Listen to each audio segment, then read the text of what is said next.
Should I sit here? Hello, everyone. How are you doing today? So my name is Adam. I'm from Berker Crypto Law. Let me just introduce our company first. We are lawyers for crypto blockchain projects. We help with full legal support, starting from drafting policies, obtaining licenses for companies, preparing legal opinions, bank account opening, so full legal support. Additionally, I'm a senior legal counsel at Mercurio. It's a crypto payment infrastructure. You can scan my code. There are all my contacts, so if you want to contact me, you can write in Telegram, WhatsApp, whatever you need. So I think we can move.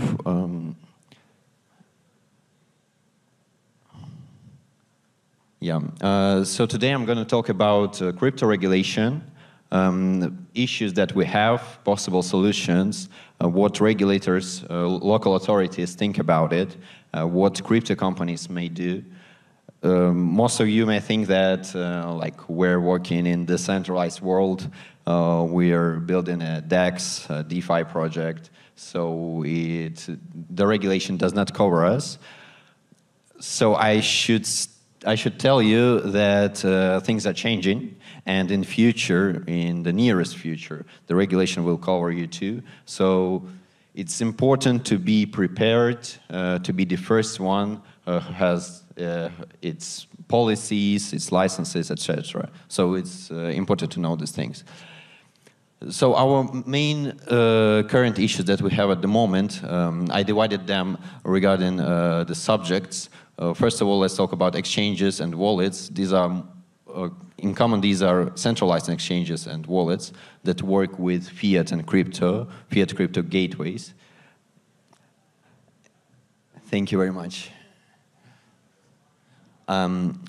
Oops. Great. So, as you may know, today almost every country has its regulation, its license for these kind of companies, and so they have to obtain their licenses, they have to go through a due diligence process, through application processes, and also regulators are working on introducing travel rule. We will talk about this later. I will describe the definition, what it means. Next are DeFi projects. We should say that regulators are concerned about customer protection situations, customer protection rules, and they're working on solving this issue. As for stablecoins, I think everyone is aware of the situation that happened to Terra.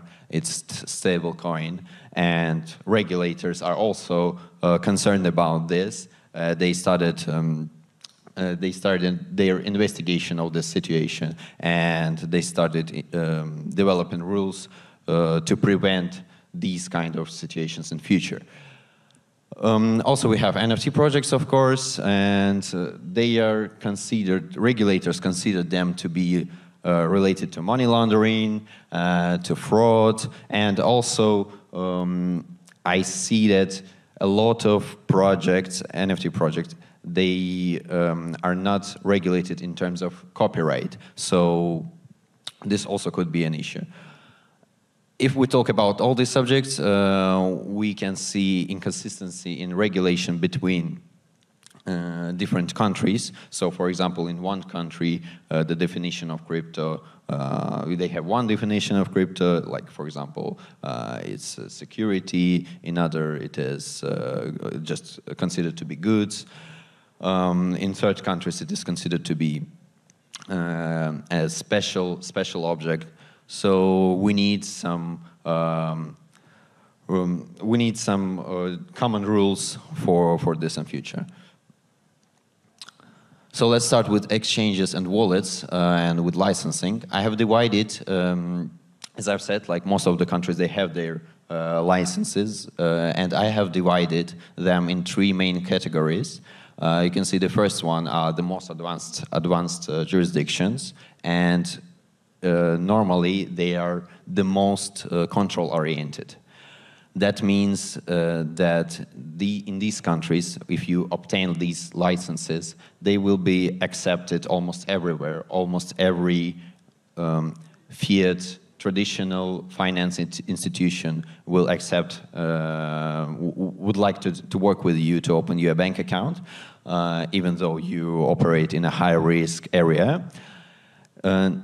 Nevertheless, working and obtaining licenses in these jurisdictions is very expensive, and you have to go through a very complicated due diligence and application process. For example, in the United States, projects can pay up to $1,500,000 to obtain necessary licenses in every state where they operate. Let's go next. So next are easy to get licenses. They are fast. You can obtain them faster, cheaper, easier.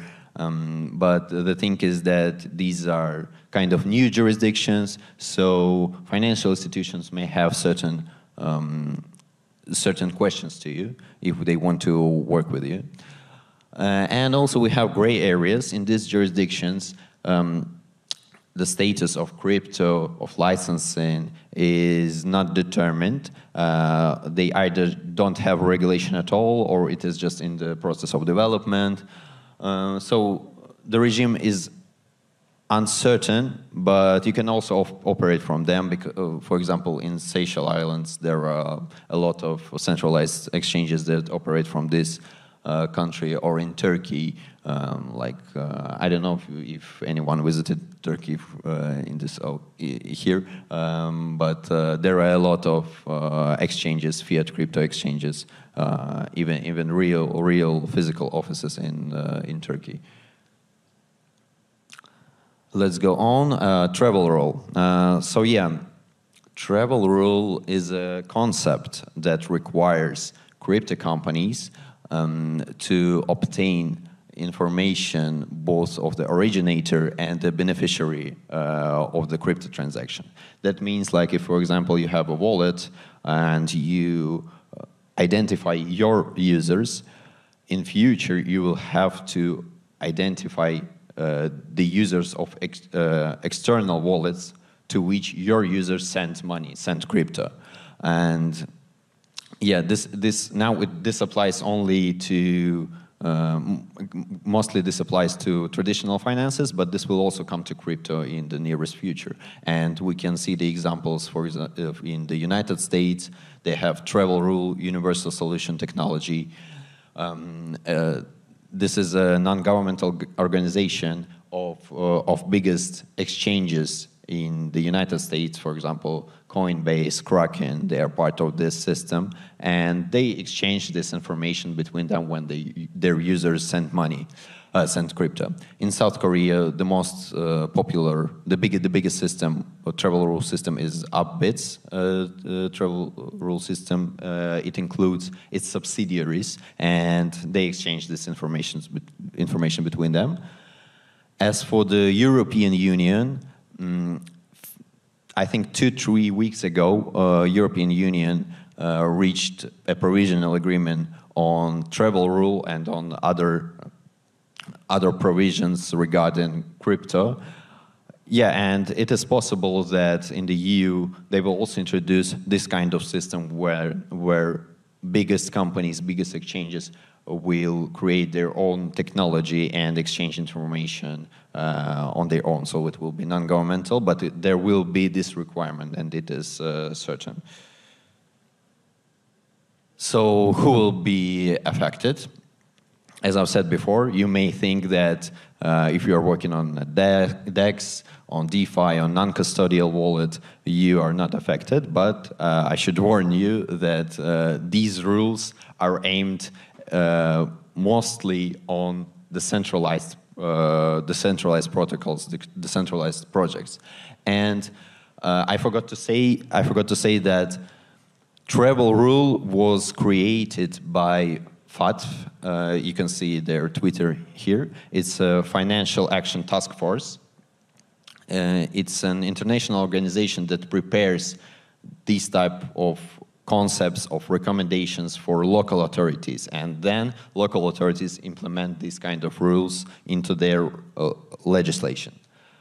And now you can see that FATF has issued a warning that only 29 out of 98 countries have introduced this travel rule into their legislation, and they encourage more and more countries to do this in future.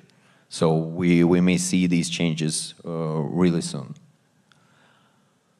As for other regulatory initiatives, you can see here 3 main news from May to July 22 that I have found. So this is just an example that DeFi, decentralized projects, will not avoid regulation in the future. So regulators are coming for them too. So we have to be prepared.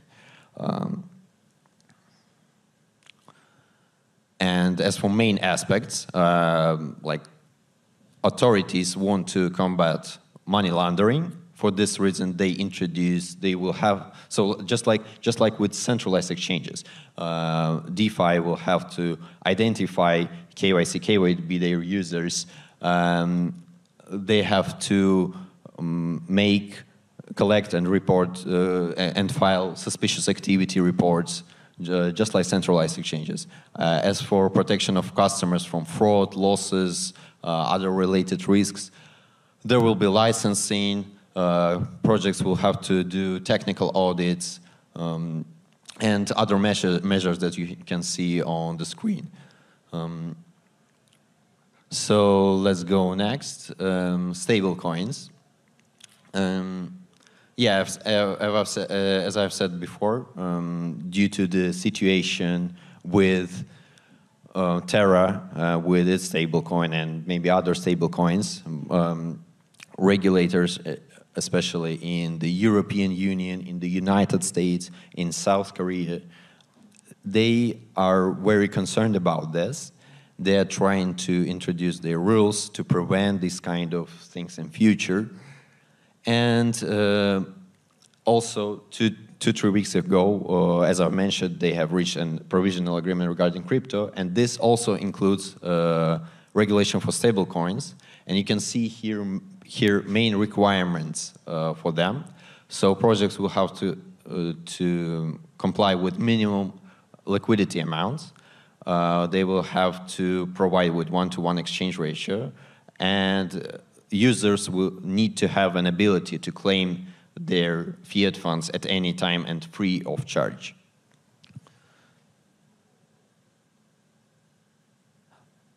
As for NFTs, we have, as I've said before, there's a problem, regulators are concerned about the problem of money laundering, and they discussed certain schemes that projects may use to launder their money from illicit activities. You can see the example on the screen. So, for example, like NFTs being sold for large sums, required from the same party, third party for smaller amounts, and like they're using like this scheme to launder this money. And we have an international tax consortium, and it's an organization that prepared certain red flags that could be used to identify money laundering in terms of NFTs. And so this is just a recommendation for now for the local authorities, but this could also be used as a basis for future regulation. So like here are some of the examples you can see. So like clearly overpriced, underpriced NFTs that are traded for frequently in short time windows. I will not like read all of this. You can see them on the screen. Yeah, but the thing is that I just want to say that these are recommendations now, but regulators will definitely use them in future for their laws to make companies comply with them. Yes. So what's next? Yeah. I think that's the last slide that I have. How to get ready for the regulation. as I said before, what decentralized projects can do. Draft their internal policies, be prepared to make them in accordance with general crypto requirements. This could be general requirements for centralized exchanges, wallets, projects. Develop some controlling mechanisms and procedures. These could include technical audits, do them in accordance with requirements that are applied to financial institutions, centralized exchanges, and maybe prepare for identifying KYC in your users and for the implementation of travel rule. This could imply, for example, you can discuss partnerships with popular KYC service providers. Just do not imply this right now, but you should have them ready. And as for internal policies, licenses, we can also, our firm can also help you with this if you need this. So you can contact us, or we can find a decision for you and be prepared for the future regulation. I think this is all from my side. You can contact me again, using this QR code if you need anything.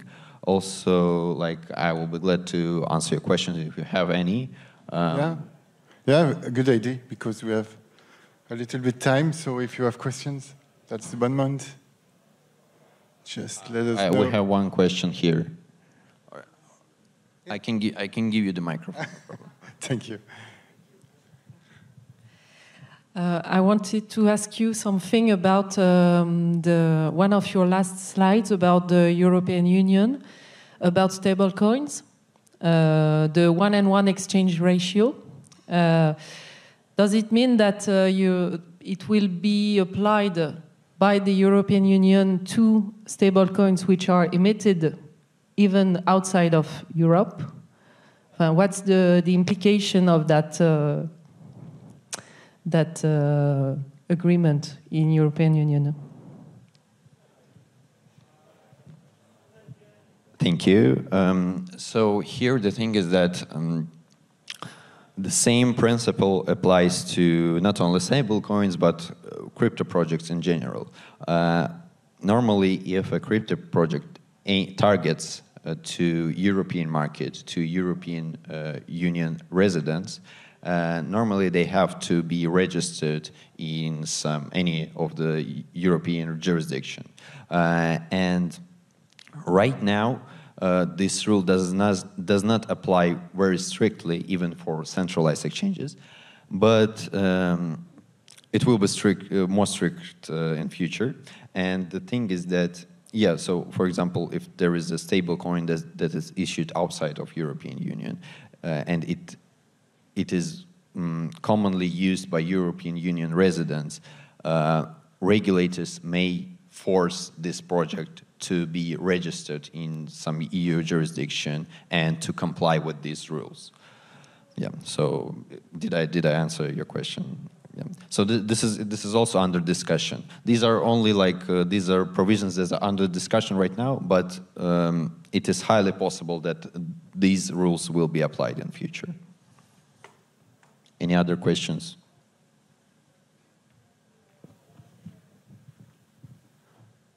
Okay.